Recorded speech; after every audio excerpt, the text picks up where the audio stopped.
At 5:23 a.m. on a June morning in Newport, Rhode Island, a scream shattered the pre-dawn silence. Not the familiar cry of seabirds that usually echoed across the harbor, but something raw and primal that sent the neighbors' dogs into a frenzy. The first police officers on scene found the front door of the Sullivan mansion unlocked. Inside, water from the indoor pool had spilled across imported marble floors, creating pink-tinged rivers that led them deeper into the house.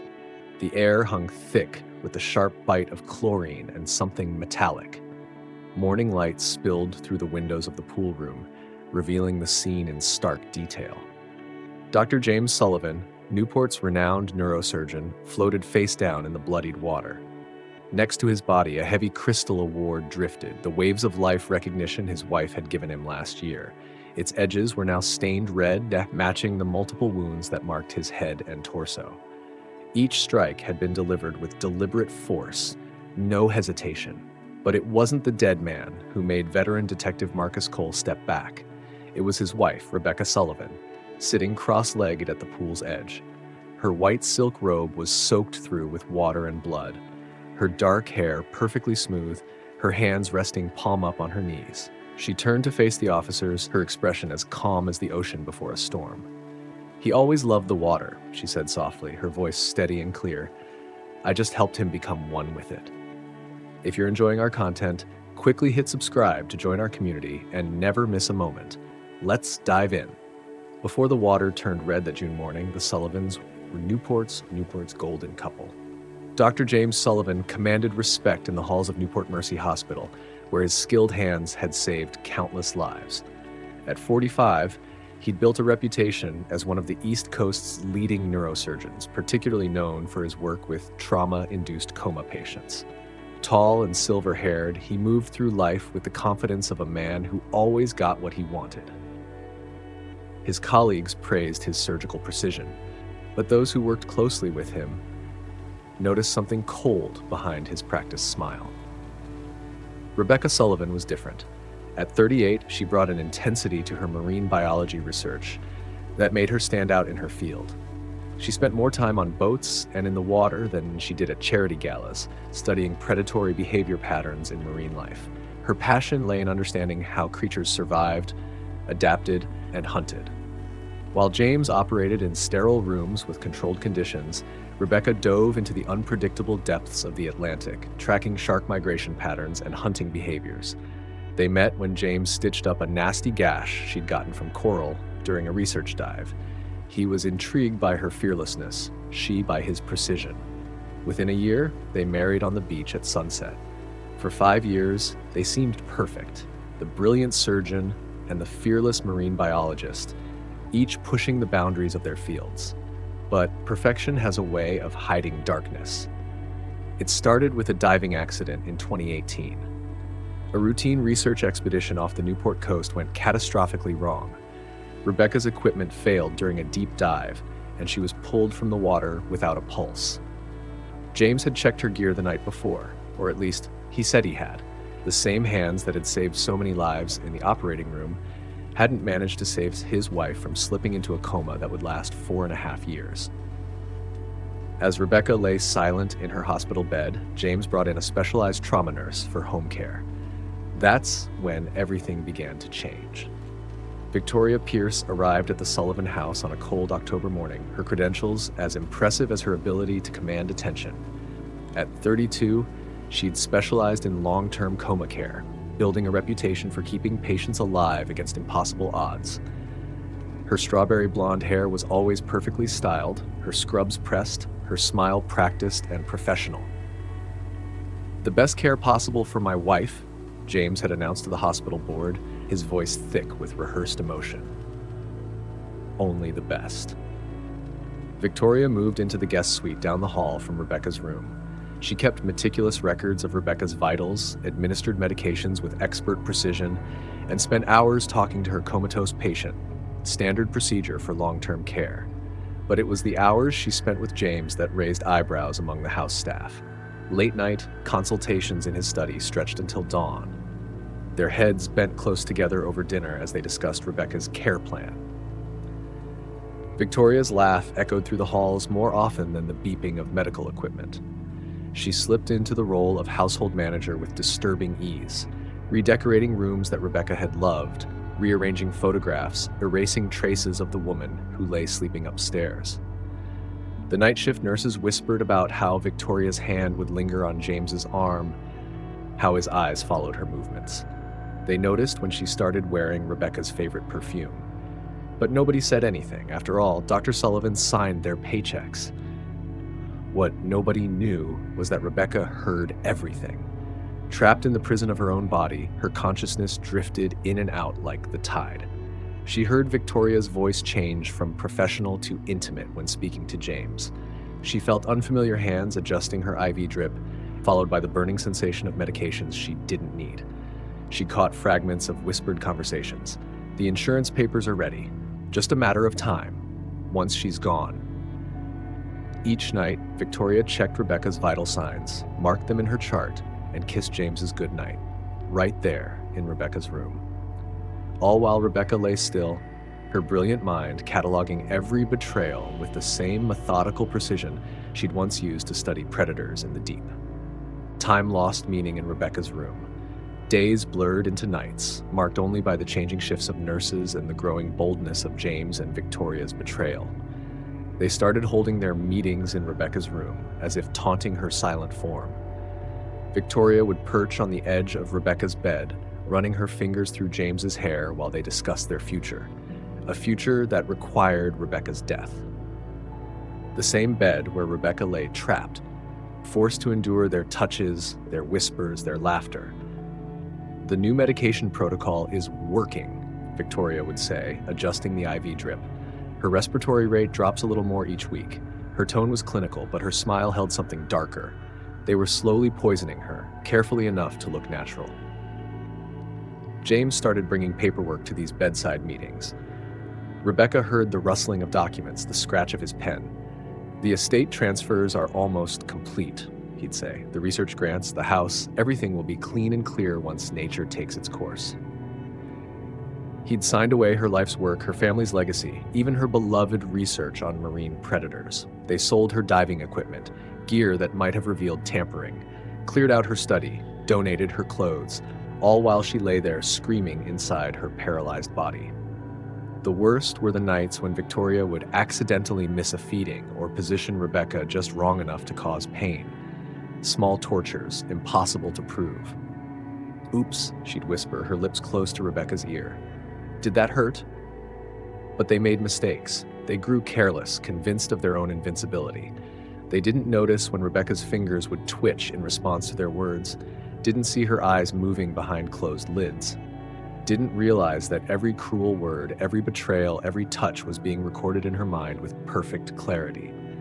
James began testing new experimental drugs on her, unauthorized protocols he claimed might help, but really designed to ensure she never woke up. He used his wife's comatose body as a living laboratory, documenting false results, building his reputation on research that was nothing more than slow murder. "Just think," he'd tell Victoria. "Once this is over, my research on coma recovery will make us millions.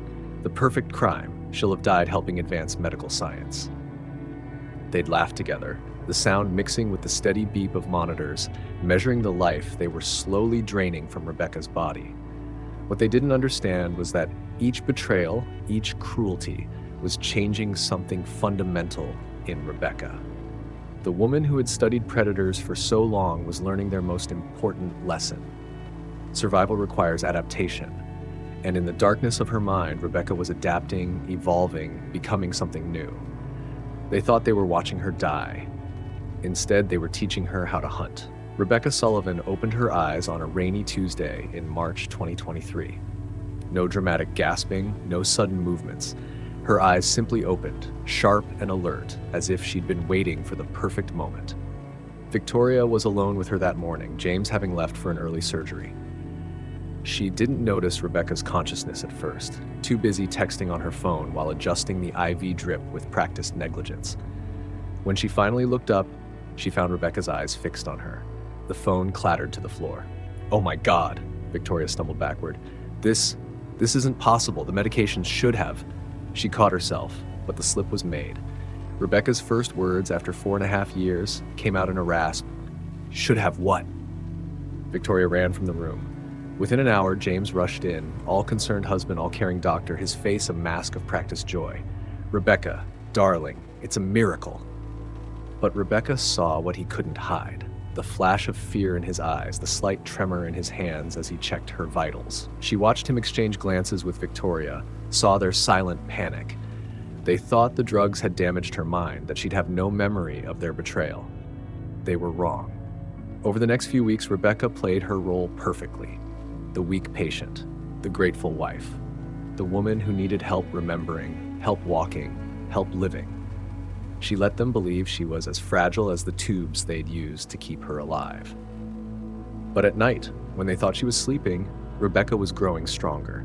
Each step she took in physical therapy was measured, each confused look carefully crafted. While James and Victoria relaxed into their lies, Rebecca was taking stock of every file they'd left unguarded, every conversation they had just out of earshot, every detail they thought she was too weak to notice. She found the changed insurance policies, the transferred bank accounts, the edited research papers James had published using unauthorized experiments on her body. She discovered Victoria had already moved her clothes into the master closet, had been sleeping in Rebecca's bed while she lay trapped in the hospital room down the hall. One night, she overheard them in James's study, their voices carrying through the heating vent. "She suspects nothing," James said. "Once she's stronger, we'll take her to the beach house, make it look like an accident. After all, recovery can be unpredictable." Victoria's laugh floated up through the vent. "Like her diving accident?" "Exactly like that." In her room, Rebecca closed her eyes and smiled. They thought she was still their prey. They hadn't realized that during those long, silent years, she'd learned to swim in darker waters. And now, she was ready to show them exactly what kind of predator she'd become. Rebecca waited until a stormy night in late May to make her move. James was at a medical conference in Boston. Victoria had taken a rare night off, convinced her patient was safely tucked away in bed, docile and forgiving. The study door opened silently under Rebecca's touch. She'd spent weeks memorizing which floorboards creaked, watching James input his computer password, noting where he kept his files. As a marine biologist, she'd learned that successful hunters study their prey's patterns. James's laptop held everything. Emails between him and Victoria dating back to 2019, discussing how to keep Rebecca comatose. Medical records showing deliberate overdoses disguised as treatment errors. Bank statements revealing how they'd systematically drained her research accounts, funneled her grant money into James's private accounts. But the video files struck deepest. There they were, recorded on the study's security camera that James had forgotten about, him and Victoria laughing about the diving accident. James's voice crystal clear. Cutting that oxygen line was almost too easy. Should have seen her face when she realized something was wrong. Victoria's response, "Well, the next accident will be even cleaner." Rebecca watched every video, read every email, photographed every document. The rage inside her didn't explode, it crystallized, forming something sharp and cold and precise. She found the original accident report from her dive, complete with James's signature certifying he'd checked her equipment. The insurance policy he'd taken out just days before. The new will, drafted while she lay comatose, leaving everything to Victoria in the event of his wife's tragic passing. When she opened the medical cabinet in his private bathroom, the final pieces fell into place. Vials of the same drugs they'd used to keep her under, carefully hidden behind everyday medications. Tagged, dated, ready for their next attempt. Rebecca slipped everything back into place, erasing all signs of her hunt. She'd gathered her evidence. Now, she just had to wait for the perfect moment. That moment came 2 weeks later, when James suggested they should celebrate her recovery with a late-night swim in the indoor pool. The same pool where she'd trained for countless dives. The same pool where he'd first kissed Victoria while his wife lay trapped upstairs. "What a wonderful idea," Rebecca said, watching his face. "The water always was our special place." James smiled, not seeing the predator behind her eyes. After all, he was the hunter, wasn't he? He'd chosen the time, the place, the method. Just like before. He didn't realize that this time he was swimming in her waters. The pool room was silent at 4 a.m., except for the gentle lap of water against tile. James stood at the edge in his swim shorts, his silver hair gleaming in the underwater lights. Rebecca watched him from the doorway, the crystal Waves of Life award heavy in her hands. "You're not dressed for swimming," he said, turning to face her. "No," Rebecca replied. "But then, this isn't really about swimming, is it? Just like my accident wasn't about diving." His smile faltered. "I don't know what you're talking about." "The oxygen line you cut." She stepped closer. "The drugs you and Victoria used to keep me under? Or maybe we should discuss the new will you drafted?" James's face hardened. The pretense dropped away like a shed skin. "You were conscious. Enough to hear everything. To feel everything. Every injection, every whispered plan, every time you and Victoria laughed about my accident." He moved toward her, all pretense of the caring husband gone. "You have no proof. I have the videos, the emails, the medical records, everything." Rebecca didn't back away. "You're going to prison, James. You and Victoria both." His laugh echoed off the water. "Who do you think they'll believe? The respected neurosurgeon or his brain-damaged wife? I'll have you committed before you can speak to anyone. Like you committed me to that coma? You were in my way," he snarled. "Your research was getting too close to funding. The board was starting to notice you more than me. Victoria understood my worth. She helped me become who I was meant to be. She helped you become a murderer. Not a very successful one." He stepped closer, his voice dropping. "But I can fix that now. Another tragic accident. The poor woman, still unstable from her coma, slipped and hit her head. He lunged for her, but Rebecca had spent years studying predators. She knew how they moved, how they attacked. She sidestepped his grab, swinging the crystal award in a perfect arc. The impact split his temple.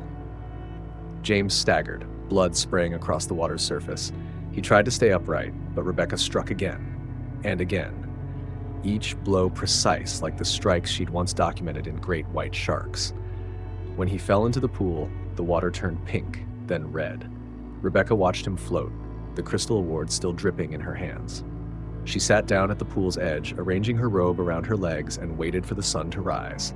Someone would come looking for James eventually, and when they did, she would tell them everything. After all, in nature, there were no murders, only survival. Detective Marcus Cole spent 6 hours processing the pool room. Blood spatter analysis told a story of calculated violence, no random strikes, no frenzied attack. Each impact point showed precision, deliberation. The victim had been struck 7 times, each blow delivered with the same force, the same angle. Like watching a surgeon work, the forensics expert said, then caught himself, realizing the irony. Rebecca Sullivan sat in the interrogation room, still wearing her bloodied robe. She declined a lawyer. For 3 hours, she spoke in detail about every document, every video, every piece of evidence she'd gathered.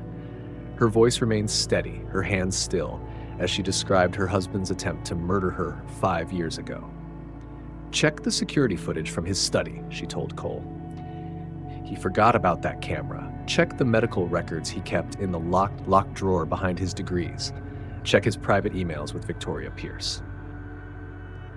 Cole had seen many killers in his 20 years on the force. The ones who broke down crying, the ones who raged and denied, the ones who demanded lawyers and went silent. But he'd never seen someone so calm, so prepared. When they brought Victoria Pierce in for questioning, she fell apart within minutes. She confessed to helping James Sullivan attempt to murder his wife, to stealing research funds, to planning a second attempt on Rebecca's life. She described in detail how James had sabotaged Rebecca's diving equipment, how they'd used unauthorized drugs to keep her comatose. The evidence mounted quickly. Hospital staff came forward with stories they'd been afraid to tell. Financial records showed millions in stolen research grants. Security footage from James's study revealed countless incriminating conversations. The diving equipment, which James had claimed was destroyed, was found in a storage unit rented under Victoria's name, the cut oxygen lines still intact. Most damning was James's private journal, discovered hidden in his office wall safe. In it, he detailed everything: his growing resentment of Rebecca's success, his plan to eliminate her, his relationship with Victoria. The final entry, dated the night before his death, outlined his plan to finish what we started during a late-night swim. He was going to kill me again, Rebecca told Cole in their final interview. But this time, I was awake to stop him. The district attorney struggled with the charges. The evidence of James Sullivan's crimes was overwhelming. His attempted murder of his wife, the years of medical abuse, the premeditated plan to try again, it all pointed to clear justification for Rebecca's actions. But she had still killed him with calculated precision. After 2 weeks of investigation, they charged her with manslaughter. Victoria Pierce, facing multiple felony counts, quickly agreed to testify against her dead lover in exchange for leniency. The case was set for trial, but Newport was already divided. Some saw Rebecca as a victim who had finally fought back. Others called her a cold-blooded killer who had waited patiently for revenge. Everyone wanted to know what would happen when she finally took the stand. The trial of Rebecca Sullivan dominated national headlines for months. The courtroom fell silent as the evidence unfolded. Videos, emails, medical records documenting years of calculated abuse. Victoria Pierce, caught trying to flee to Canada, crumbled on the witness stand, confirming every detail. The prosecution painted Rebecca as a cold-blooded killer who had waited patiently to strike. She sat there, planning each detail, the DA argued, pacing before the jury. She chose the weapon. She chose the time. She chose to strike not once, but repeatedly. But when Rebecca took the stand, her testimony changed everything. She spoke in clear, measured tones about waking up during her coma, trapped in a paralyzed body while her husband plotted her death. She described the unauthorized drugs, the stolen research funds, the brutal betrayal. Her voice never wavered as she played the videos of James and Victoria, laughing about cutting her oxygen line. Medical experts testified about consciousness during coma states. Hospital staff came forward about James's suspicious behavior. The evidence of his tampering with her diving equipment emerged, along with the insurance policies he'd taken out days before her accident. The trial lasted 6 weeks. When the jury returned, they found Rebecca guilty of manslaughter, not murder. The judge, considering the years of psychological torture and attempted murder she'd endured, sentenced her to 8 years with possibility of parole in 5. Victoria Pierce faced her own charges: attempted murder, medical malpractice, fraud. She accepted a plea deal, trading her testimony about James's crimes for a reduced sentence. Newport Mercy Hospital underwent a complete overhaul of its long-term care protocols. Rebecca's case sparked national debates about coma patient awareness and medical ethics. Her story became the subject of documentaries, news specials, and psychological studies. In prison, Rebecca started writing. Her first book, Predator or Prey, A Study in Survival, became an instant bestseller. She wrote about marine predators, about human nature, about the thin line between victim and hunter. Critics called it chilling. Psychologists called it insightful. Readers couldn't put it down. When asked during a prison interview if she regretted her actions, Rebecca smiled that same calm smile from the pool's edge. "In the ocean," she said, "there's no good or evil. There's only survival." James forgot one crucial detail about predators. The most dangerous ones are those you force to evolve. They say the water in the Sullivan's pool never ran clear again. The house still stands empty, its indoor pool drained and covered, a silent testament to the morning when a predator finally showed her teeth.